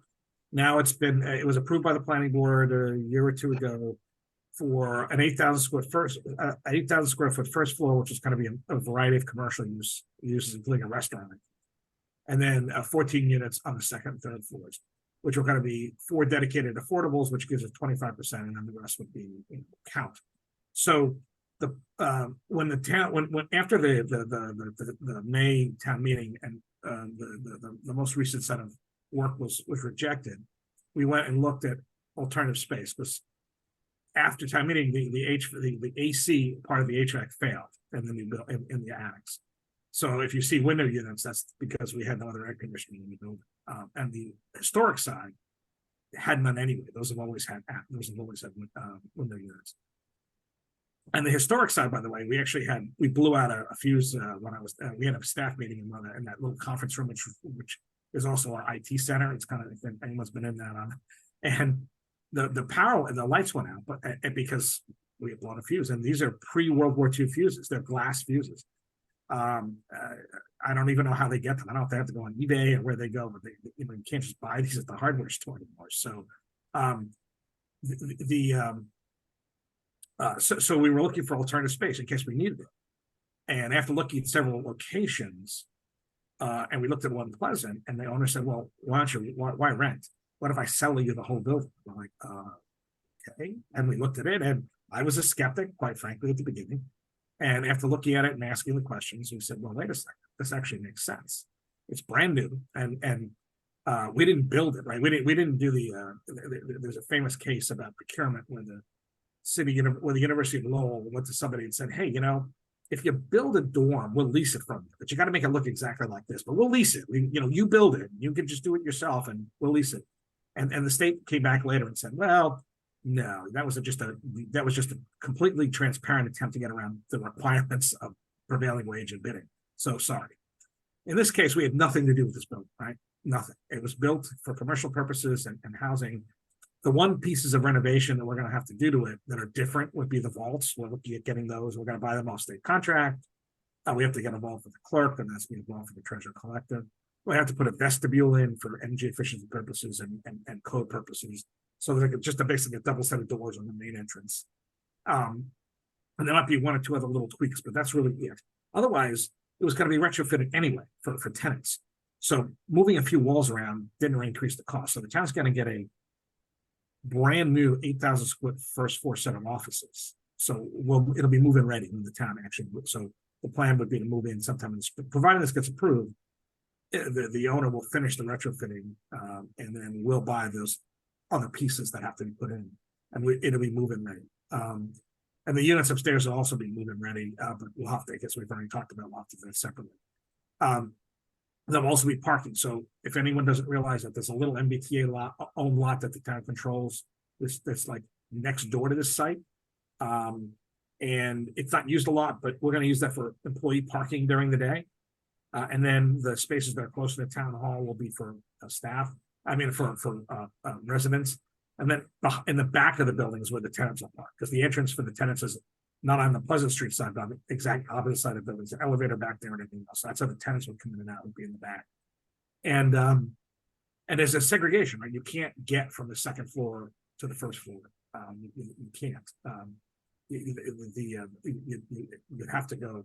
When you go in the elevator, there's no door. I mean, there are doors, but they're going to be secured by key locks and stuff. So you couldn't come in. There's no way to get into the first floor from, except for the main doors. And the units are all accessible upstairs. If you see this outdoor access. There's no internal corridors. They're all they're external corridors. So in terms of the historic building, well, here's the good news. We're not abandoning it. We're going to maintain it and look to continue to try to renovate it and also come up with a more detailed plan. At the same time, this building is going to present a very unique thing that we don't normally have: swing space. Imagine that. We have a little extra space to be able to put people as needed. For example, 135 King. So we have police in there now. And we're going to probably put some records management storage up there. We're going to do a few other things. Well, in a year from now, everything's good to go. We got to renovate it. What do we do with the detectives? Well, we have to put them somewhere. Well, we can put them into the historic structure in town hall, right? We can put them in there, and we can put some record storage in there. The clerk could still run elections. So all of a sudden, we have some swing space. Imagine if the schools do some renovation work. Maybe the administrative officers of the school go in there temporarily, like they ended up going at the senior center when they had the flooding a few years back. We'd have that while a longer-term plan is developed for rehabbing the historic structure and figuring out what to do with the annex side. As long as we maintain it, and we will, we have that as the ability for swing space, which is a really good thing to have. And it'll also allow it to do some other repair work as needed, and maybe get some of the more interior repairs on the historic structure done over time, because we won't have the pressures of have to move people out and move people in. So there is no plan, but there's a plan to make a plan, Fran. And as I just said, there's a real utility over the next couple of years where it would be occupied. Because again, we'd have the elections. By the way, the clerk has this next year, 2024, Super Tuesday, state primary, presidential election, got to use that building. Early voting, got to use that building. Got to keep it maintained. We've already done a little bit of electrical rehab work on the first in the historic structure just to allow the drama club to keep using it. There's more work that has to be done. That said, we might be able to do some more of that as we go, and then we'll have to come up with a longer term plan. We're trying to find a little bit of money. We think there's a little bit of money left from the last town hall project, and we want to use that to do some engineering design and specs, which will not only help us plan, but also potentially help us apply for grants to do historical rehabilitation of that structure. So I hope that partially answers your question. Yeah, it did. The concern was, were we going to, that's what I've been telling people. I've been assuming we're going to go looking for grants but the specifics for what we plan to do with we'll have an empty second floor. What are we going to do with that? We need to have some plans for that. I assume, and everybody else says that's the annex will eventually be torn down. Now go back to 1 Pleasant Street. I went all through that here last week sometime. I spent well, about an hour and a half, and I went top to bottom, looked at everything. It's an extremely well-built building. It's got 6-inch 2x6s for outside walls, all insulated. The HVA system is still to be determined exactly what it is. I'm waiting to talk to Jim Hallen some more about that. But the layout and the whole building is sprinkled. All of the IT wiring is in there. All the thermostat wiring is in there. It looks pretty good, and a good deal of the bathroom fixtures are all installed out on the second and third floor.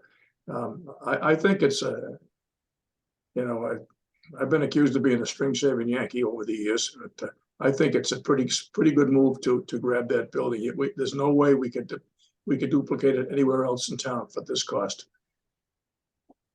Okay, Mark? You might have touched on it a little bit, Chris. What was the timing on this building sort of coming before us as an option? I know that there's been a couple of votes on town hall related issues at town meeting that have been particularly contentious and I don't know, even worse than that, I would say. And frankly, I'm just kind of tired of this being such an ugly and divisive issue. And this seems like a really workable solution, but trying to foresee what people are going to have to complain about this time around. Just if you can back up a little bit to when this building sort of we became aware of this building as an option in relation to the most recent town hall votes before town meeting. July of this year? Yes. Okay. This was not on the radar screen remotely. Okay. We did explore, and we did explore the building up on 3 next to Starbucks. We looked at that last year, and we looked at it as temporary space, even if we needed it. And the problem, there's a couple of problems. One is that there's not enough space in it. Even if we had the whole building, there's not enough space in it. Because a lot of it's rented. There's long-term leases on a lot of it. And then the handicapped entrance is in the back in an alley. It is not designed for handicapped access. And even just people who have, I've seen more and more people come in the building who are just older, and to shunt them to the back, it just wasn't a very it wasn't a really nice and inviting place. Plus, the building wasn't really. It's kind of ugly apart, but it's not really well built. I mean, it's not designed for it's kind of I don't even know when it's built. So we did look at it, and it just wasn't going to work. We took a hard look at it. We looked at the TOD building right down at the other end of town, the one by where Olympus Grill is, and by the train station, and the workstation. At one point, we thought it was going to go away, and we can rent that. Well, it's not, right? The workstation's now owned by a guy. There's 3 other workstation type things, and the gym is there, and it just wasn't. It wasn't going to work. There isn't the space, and the owners of that are a real estate development trust, and they weren't really interested in selling. So, and it's also at the far end of town, right? It's not a really great location for. Even though there's plenty of parking, it's kind of a little bit out of the way. And then we looked in, and that was all before. That was just temporary space, right? And then we started to look after May, because there's really nothing. For us, it's a small real estate market, right? There just isn't a lot here. And we looked in town. We looked downtown, the Abington Bank building. I'm not telling you anything. It's not that we looked at it. And the problem with that building, number one, is tenants. That the building is actually from the barrel and wraps all around the other side. There's a number of tenants in it, so we really need all of the space, and it wasn't all available. The others, there's no parking with that building, none. And we looked at alternatives to that, and they just weren't easy to come by. So, when One Pleasant was, permitted however many years ago was, like, what was the? What was it for? It was going to be restaurant. I mean, what it was before, it was offices. It was a flower shop. It was a restaurant. And what they were adding to it that wasn't there before was 14 units of housing. There was no housing in the building before, so it's going to become mixed use. So that's how it was permitted. And one of the reasons that, and at the time, the 14 units were kind of be rentals, which would allow them to count towards the town's 40B. That was a really big part of the conversation. So that was not even on our radar. We never considered that ever. No, I like all of this, and it seems like we're doing our duty in terms of we tried to renovate the old building. We presented a couple plans, and the town voted them down both times, or maybe it was more than twice. So we went searching for another option, as was our charge, and here we have found one. I'm sure people are gonna have something to complain about this plan too, so I'm just trying to ask any potential questions. No, please, Mark, I really, this is really appreciated. any questions you hear, anything you find, just shoot them to me, shoot them to my office, because we want to be able to answer them. So, Yeah, I mean, you already headed off the one, like, some conspiracy theorist is going to have the conflict of interest question, right? Like, did someone's brothers, sisters, uncles, nephew build this building to sell it back to the town? Is that why the guy got the permit in the first place? yeah, no, the It's an owner's from out of town developer. Yeah, he's from Right, no, California. right. By the way, I Just- met the guy, a really nice guy. But I wouldn't have known him if I fell of him, and has no ties to the town. I mean, look, in full transparency, one of the select members lives almost adjacent to the site, right? Nothing to do with this, literally nothing to do with this, right? Yeah, so I mean, I think it's important to have all those talking points available because someone's going to ask those questions.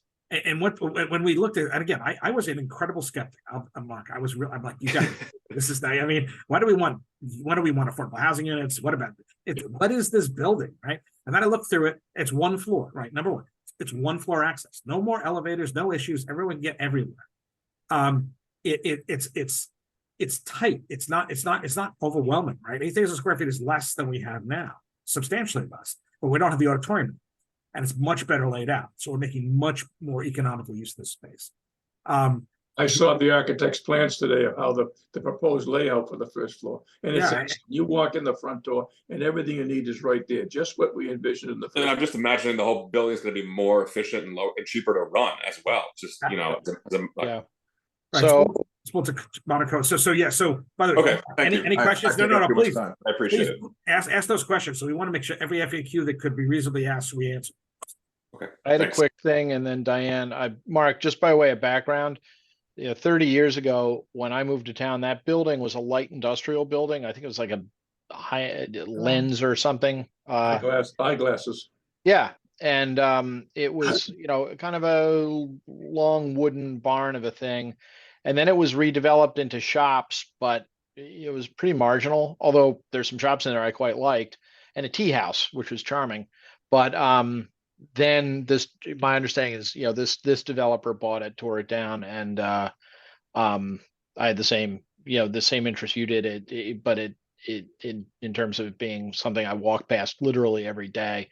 And when Chris and the staff, particularly Michelle, kind of fell into this, it was, I was given a brief update just in terms of what's coming up. And it really was this planning group had already been briefed on some of these other options that Chris mentioned. It really did come out of nowhere, which is great. But Yeah. Thanks for every one of the points that you raise has loads of value in terms of what to be prepared for. Diane? Yeah, no, I would love to see a rendering of what the space might look like, because one of the things about the size of the previous town hall plans was because of meeting space, because we really are woefully short of meeting space. I hope someday we're not meeting like this anymore, but I recognize the value for some people on that. So, is there a meeting space? And if we could see what Fran saw, that would be very helpful. Yes, and I'll tell you quickly. There's going to be one room, one public meeting room that'll hold 40 plus people. It'll be accessible right from the side, so we can also separate it off. There'll be 2 bathrooms right across the hall from it, and it's reconfigurable. Nothing's locked in. There'll be a storage room in the back. Think of Wilkett Commons, but on a much smaller scale, right? So there'll be a room in there. So we'll have chairs and tables, and that meeting room can be set up however you want. So it should be able to hold 40 plus people in a seating capacity, which is more than we ever really need for most meetings. And there's going to be a conference room in the building too. At the same time, the offices will have space so people can actually meet in, like my office, for example. We'll actually be able to have a table in it. And then John Hallam will have a room to put a table they can lay out plans. And Brian Joyce will have the plotter in his room. And the assessor space, will have room. So again, when I say that, it's not voluminous. It's every inch of that building is going to be used, and we're putting the staff break room on the second floor. So it's out of the way. We're taking one of the units and turning that in, and we're also going to be able to put some equipment we got through a grant, Stand Masters and treadmills and stuff, up in a bedroom on the second floor, and there'll be a little kitchen up there, and we can do, so staff can, because right now in the little break room, you really can't get away from it because people wander the building, and you puck in and somebody's trying to eat lunch for 5 minutes, right? So people actually be able to get away a little bit with So- that. But there will be a meeting room. There'll be a public meeting space that will be accessible all the time. All right, let me say this. First off, I noticed when I popped it up that our agenda is false and misleading. For some reason, it said we were going to start at 7 and be done at 8. That wasn't how I envisioned it.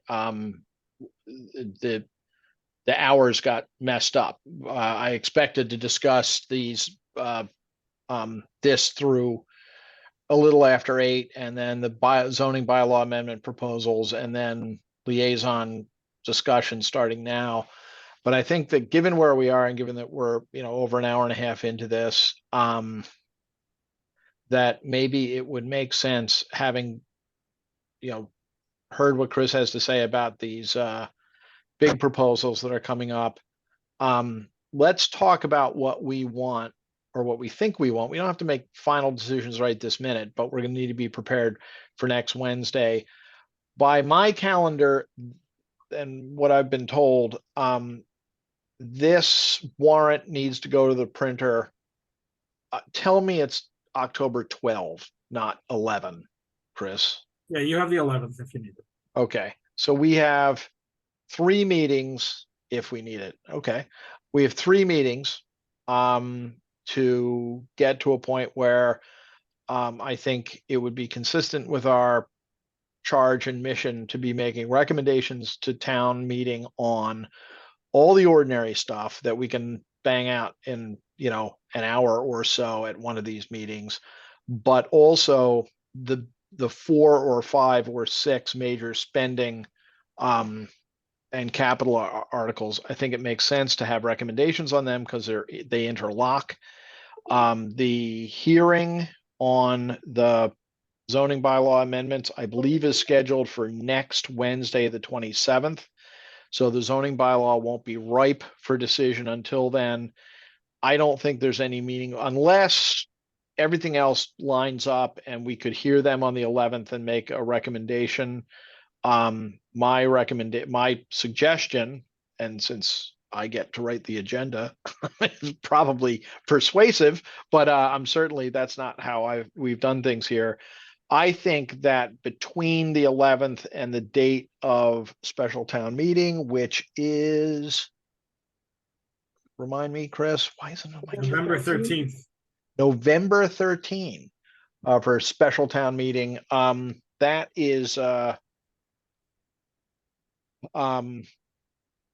that gives us 2, maybe no, that gives us a lot of time to give the zoning bylaw amendments appropriate attention and then to make a recommendation on the floor. So as a preliminary matter, does anyone have any thoughts about my proposal to push the zoning out past October 11? Is everybody good with that? Yes. Hearing, good. All right. It's not the hardest ask in the world. Do you want to not talk about zoning right now? I mean, that's an easy icebreaker. So that leaves us with 3 meetings. Chris, let's just list out the issues and then play, the match game. We've got the police and fire building. Yeah. We've got town hall. Yeah. We've got the school stabilization fund. Yeah. We have the roads and sidewalk stabilization fund. Our parks, courts and fields going to be on this warrant. Yep. Okay, fields and parks. School feasibility study. Yep. When I say, remember, the fields and courts will be part of CPC, most likely, but it may be separate too. Yeah. Isn't, yeah, I mean, it's a lot all at once, particularly since 2 of these things are opportunities and the rest of them is, well, whatever. All right. Is there anything, did I miss anything in terms of spending millions of dollars? No, Or is the that- others are the cemetery regs, there's a conservation bylaw change, and there's gonna be some supplemental appropriations and the one-time cost stuff. So all those are fairly routine. You can probably handle it in about half an hour. Yeah, we'll either knock them out at the beginning of a meeting, real quick, or that can go into a meeting or meetings after. I mean, the world isn't gonna rise and fall whether we have our recommendation on cemetery regulation change on the warrant, or if people are gonna really just be biting their fingernails, waiting to see how we come out on it at the actual meeting itself. So I'm comfortable. We'll do that one way or the other. So 1, 2, 3, 4, 5, 6 substantial spending articles, 3 meetings. Thoughts? In terms of the order in which we want to take them, who we want to hear from. I saw Mary first, then Fran. I'm just gonna look up the school committee calendar because since they meet on Wednesdays, if we want to bang out facilities in the school stabilization fund, we should try to do it when they don't come off a 3-hour meeting of their own if we can. So let me. Are figure- they I don't think, I mean, correct me, they're not really the proponent of that. I mean, we want their input, I suppose. I suppose they're happy to have it. I mean, this proposal's more or less come out of the select board though, hasn't it, Chris? That's my perception of it. Well, yes, and I think having the school committee in front of you saying why it's really important is also a great. I think that makes loads of sense. So they meet every Wednesday, Mary? I'm looking up their calendar right now.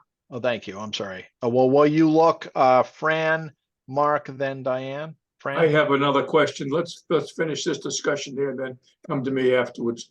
Okay. Mark. Not that it means planning around my schedule. I just know I will not be available next Wednesday.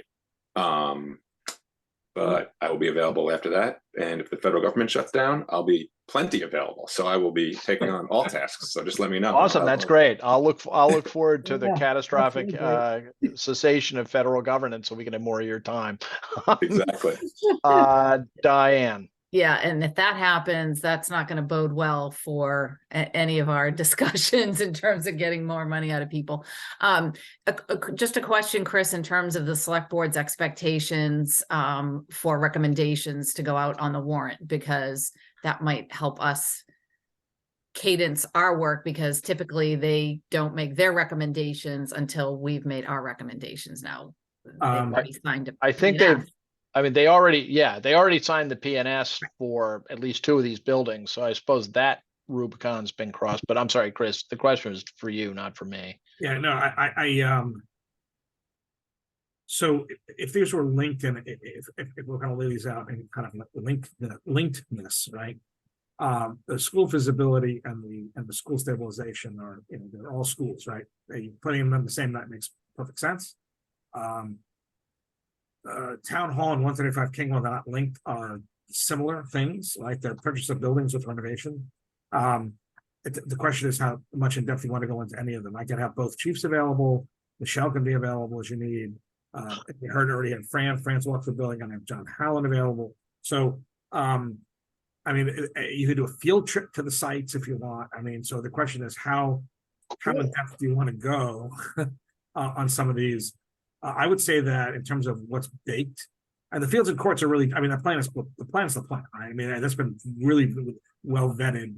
The real question is, and the PowerPoint's done, and we're going to bid the ones that are and it's also just lining up staff members. I mean,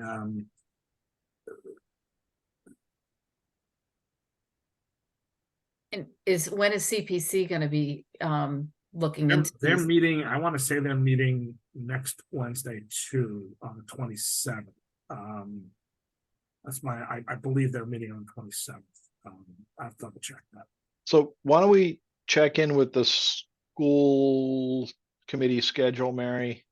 So they're meeting on the 4th and the 18th, which is after the fact. So I would say either obviously next week or on the 11th. I'm I also think- not available next week. Oh, okay.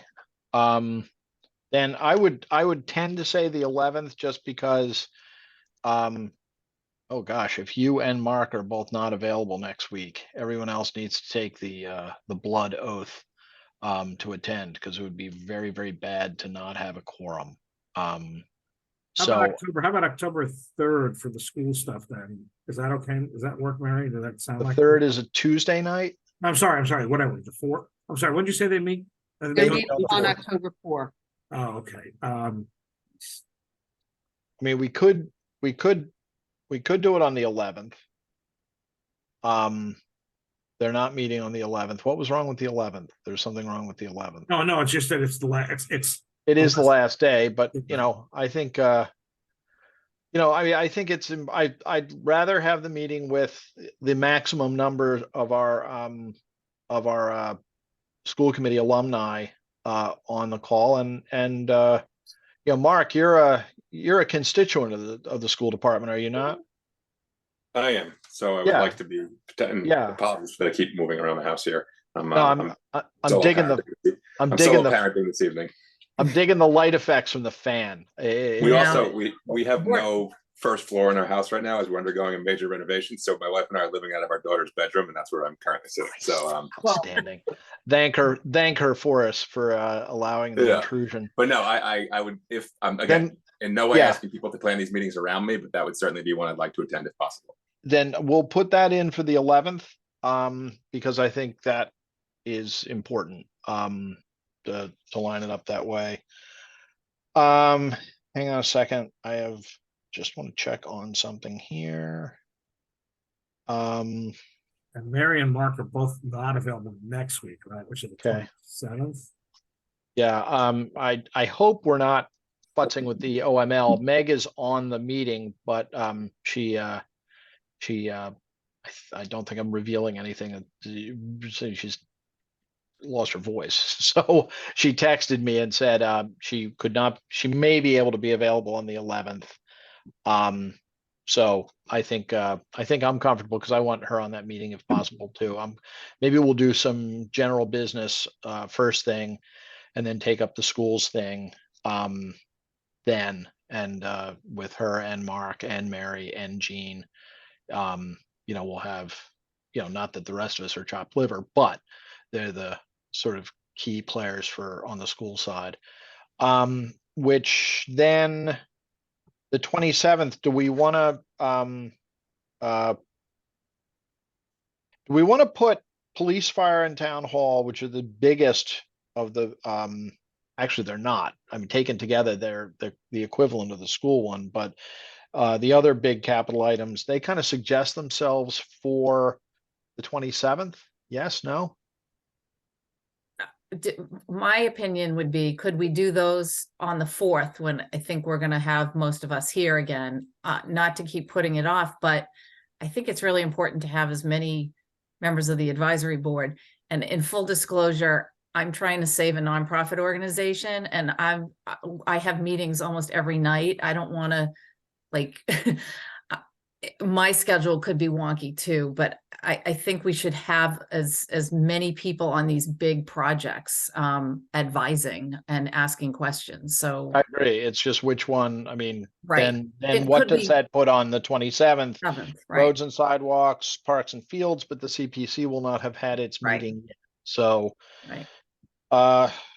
you know, roads and sidewalks, you know, they aren't beanbag. We could do that and try and do all the general business on the 27th. We can do police and fire on the 4th, schools and the school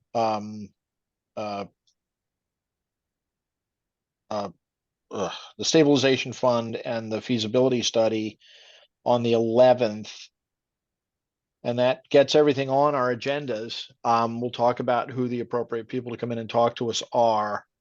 There is, we're going to have an applicant, hopefully tomorrow. And I know there's some other recruiting going on out there. The appointment of that applicant obviously is up to, you know, the process, but I'm going to try to establish a bit of a rocket docket if we can, to fill out for the reasons Diane articulates, to get, you know, more is, you know, less isn't more is more. And obviously anybody applying to this committee with a reasonable likelihood of getting on it is somebody who has a, a good familiarity with the town governance and what we do. I've been deeply obnoxious about sharing with people the fact that this is the best and most accomplished committee in town government, bar none. And I'll say that to anyone in any forum. But we're lucky because I think we've got some good prospects, both for filling immediately open seats and some prospectively open seats come the spring. So Fran. You just answered part of my question. I've spoken with several people about, potential victims for the advisory board. And I haven't had any success yet, but I wondered how far along we are and how many people we're still looking for. You indicated we have somebody that looks like a likely suspect, but We've got one person, I don't want to say their That's name all out right. loud on an open meeting, but somebody whose name would be familiar to you, who contacted me today and said, I'm interested, what do I do? And I sent that person the connections for an application and a request to send it, copy me so that we can move it with, all deliberate speed.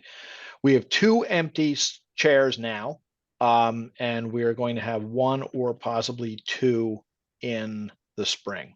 I get term limited out on June 30th. So but right now we need 2 people and it looks right like now we have right. 1.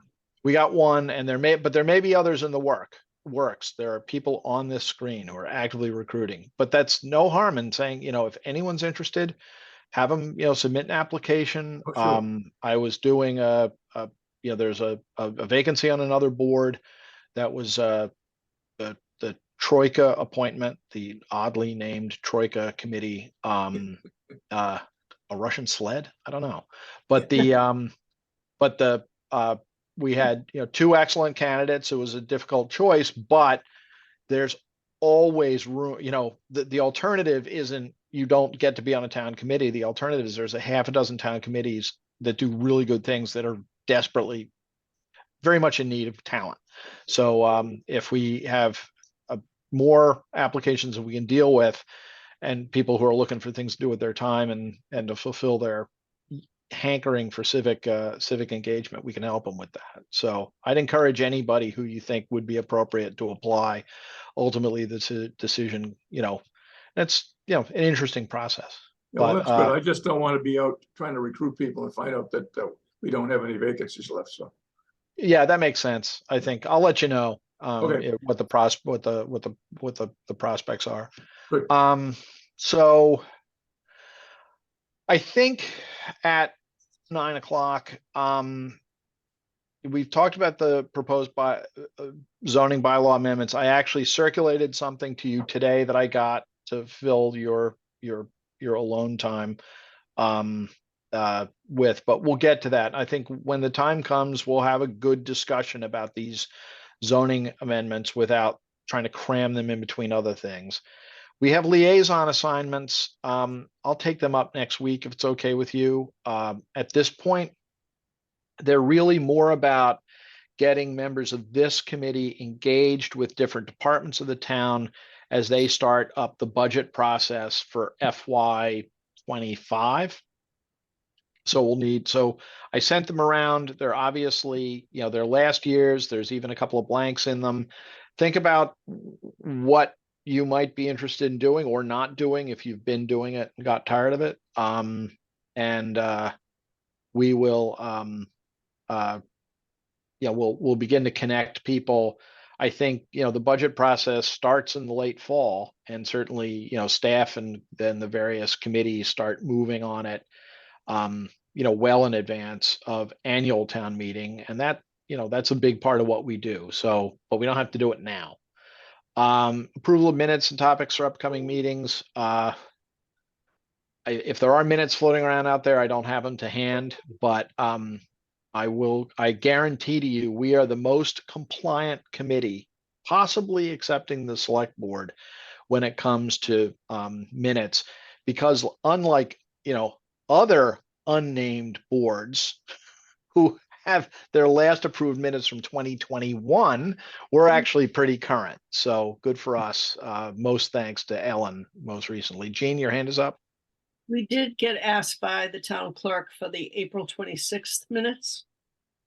So we did not have a quorum on July 12th to vote those minutes in. I responded back to Lisa regarding that. So we do have minutes from April 26th and July 12th, and then we'll also have some from this evening. So if there's a And- Okay.